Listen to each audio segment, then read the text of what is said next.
Assalamualaikum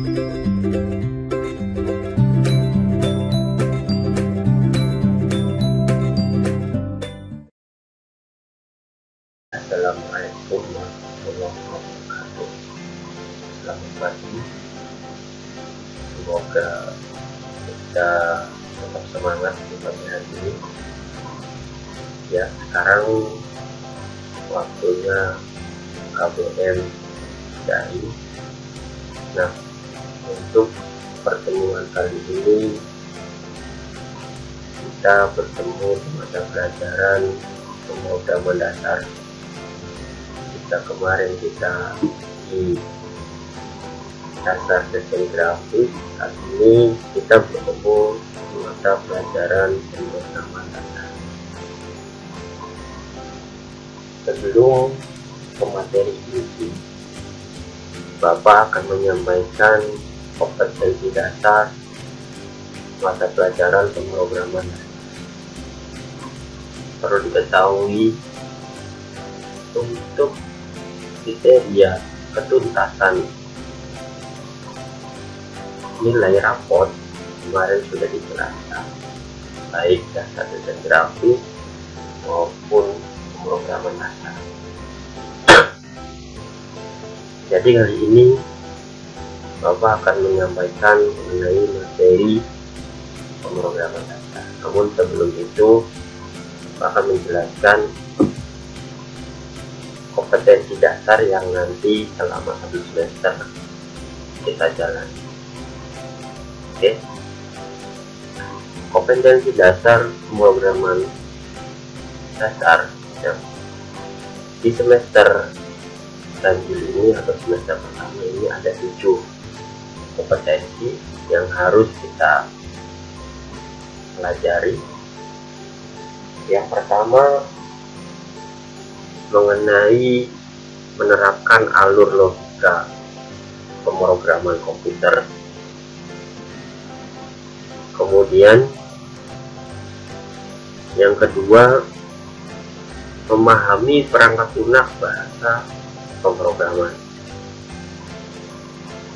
Kemudian yang ketiga, menerapkan alur pemrograman dengan struktur bahasa pemrograman dasar. Yang keempat, menerapkan penggunaan tipe data variabel konstanta, operator, dan ekspresi. Kemudian yang kelima, menerapkan operasi aritmatika dan logika. Yang keenam, menerapkan struktur kontrol percabangan dalam bahasa pemrograman. Maaf ini ya kurang. Kemudian yang ketujuh, menerapkan struktur kontrol perulangan dalam bahasa pemrograman. Itu kompetensi untuk materi. Kemudian untuk prakteknya, ya, kompetensi dalam hal praktek itu yang pertama kita akan membuat alur logika pemrograman komputer. Jadi kita akan buat alurnya seperti apa logika sebuah komputer itu. Kemudian yang kedua, melakukan instalasi perangkat lunak bahasa pemrograman. Jadi kita akan melakukan instalasi bahasa pemrograman itu apa. Yang keempat, menulis kode pemrograman sesuai dengan aturan dan sintaks bahasa pemrograman. Sintaks itu kode. Kemudian yang keempat, membuat kode pemrograman dengan tipe data variabel konstanta, operator, dan ekspresi. Jadi kita nanti di kompetensi nomor 4 ini membuat kode ya, dengan tipe data variabel, konstanta, operator, dan ekspresi. Kemudian yang kelima ini membuat kode program dengan operasi aritmatika dan logika. Di kita dasar ini membuat kodenya dulu. Kita membuat kodenya baik logikanya, bahasa pemrogramannya pakai apa, kemudian variabel konstanta, operator itu kita gunakan semua. Kemudian yang keenam, membuat kode program struktur kontrol percabangan.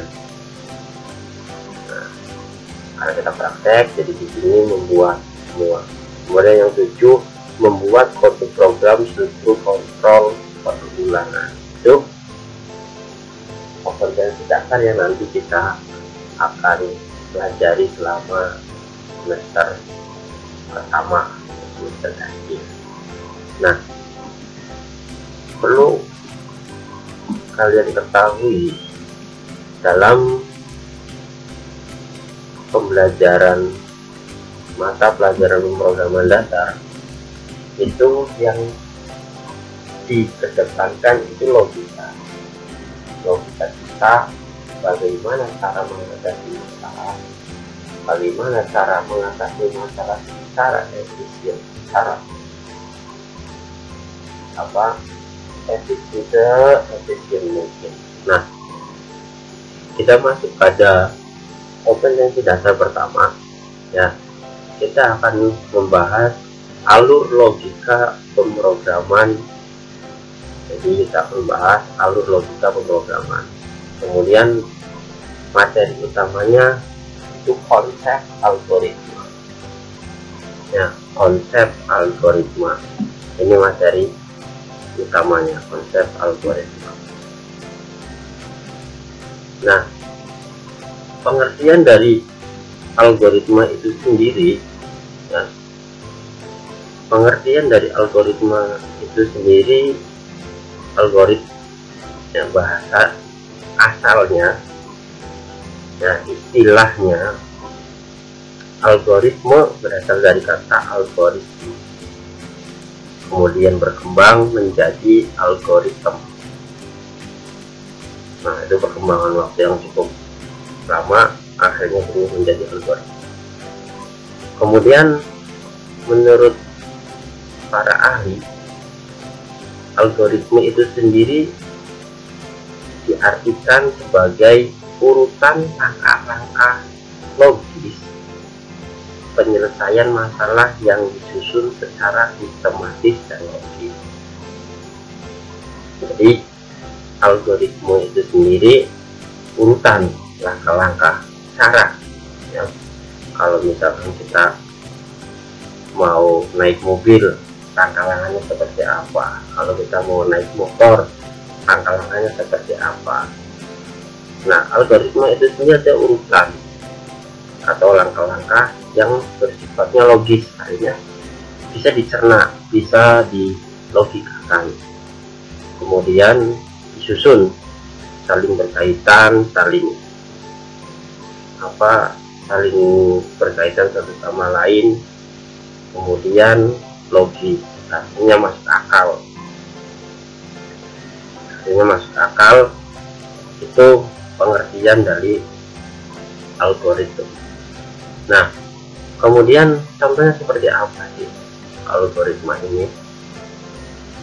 Nah, di bawah ini perhatikan contoh, ya, algoritma dari bagaimana menghasilkan 2 gelas campuran kopi susu dari 10 gelas kopi dan 1 gelas susu.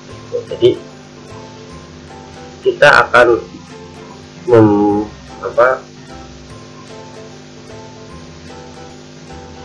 kita di sini ada 2 gelas, yang satu kopi, yang satu susu, ya.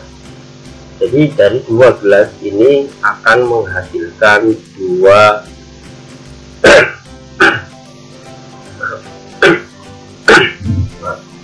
dari 2 gelas ini kita akan menghasilkan 2 gelas kopi susu campuran.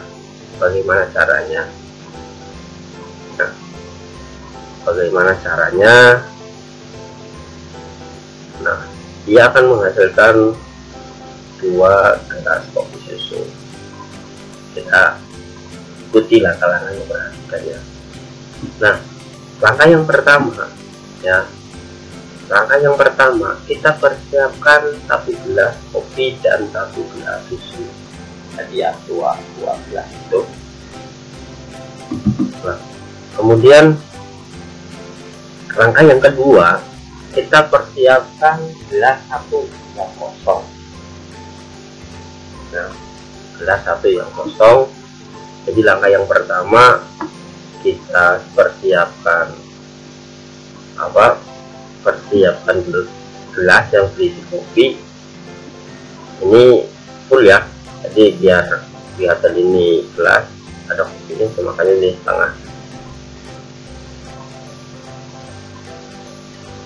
Kopi dan susu ini kita akan membuat 2 gelas yang isinya kopi susu. Nah, pertama kita persiapkan 1 gelas kopi dan 1 gelas susu. Kemudian yang kedua kita persiapkan 1 gelas kosong ini, jadi ada 3 gelas ya. Nah, kemudian langkah yang ketiga, kita tuangkan ya setengah gelas kopi murni ke dalam gelas kosong. Nah, di sini ada gelas kopi, kita tuangkan. Nah, kita tuangkan ke sini setengah, kita tuangkan. Nah, kemudian setelah kita tuangkan setengah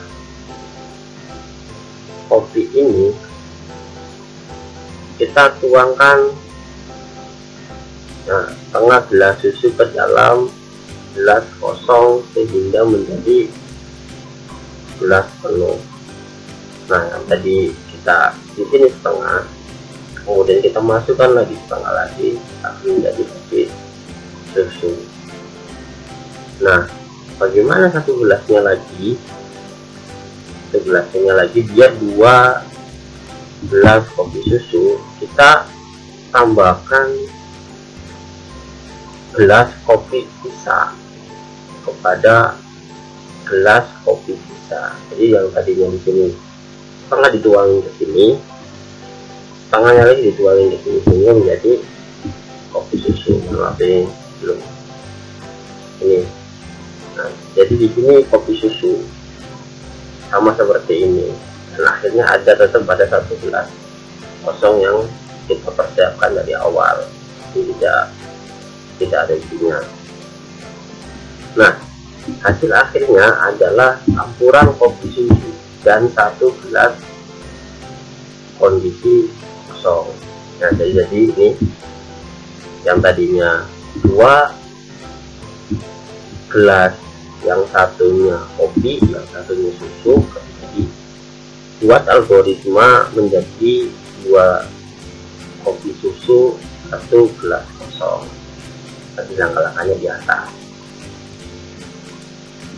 Nah, kemudian kita lihat contoh lagi, algoritma membuat kopi. Algoritmanya gimana membuat kopi? Nah, ini algoritmanya. Yang pertama, kita siapkan semua peralatan dan bahan ya, kita persiapkan semua peralatan dan bahan yang ini.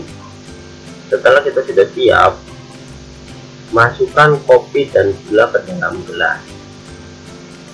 Masukkan kopi ke dalam gelas. Setelah memasukkan kopi dan gula ke dalam gelas, kita tambahkan air panas di dalamnya. Kita tuangkan air panas ke dalam gelas. Setelah itu, kalau sudah kita tuangkan, kemudian kita aduk campuran kopi, gula dan air panas dengan menggunakan sendok yang ada di dalam gelas tadi ya. Kita aduk. Dan nomor 5, jika terlalu manis, tambahkan kopi. Maka tambahkan kopi. Jika terlalu pahit, tambahkan gula. Setelah itu, kalau sudah pas atau sudah yang diinginkan, atau kita aduk kembali ya. Jadi yang tadinya terlalu pahit, kita masukkan gula, kalau misalnya kemanisan masukkan kopi, setelah itu kita aduk lagi. Nah jika sudah selesai, sudah oke, kita selesai dan kita hidangkan. Itu algoritma dalam membuat kopi. Nah tuh, jadi algoritma itu langkah-langkah atau urutan dalam menyelesaikan masalah secara logis, jadi masuk akal, seperti itu. Ya, kemudian kesimpulan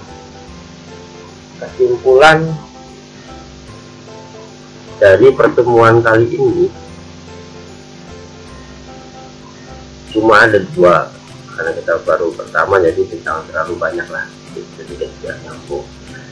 Kesimpulannya adalah algoritma merupakan sebuah cara dalam menyelesaikan suatu masalah berdasarkan langkah-langkah yang sistematis dan logis. Itu algoritma.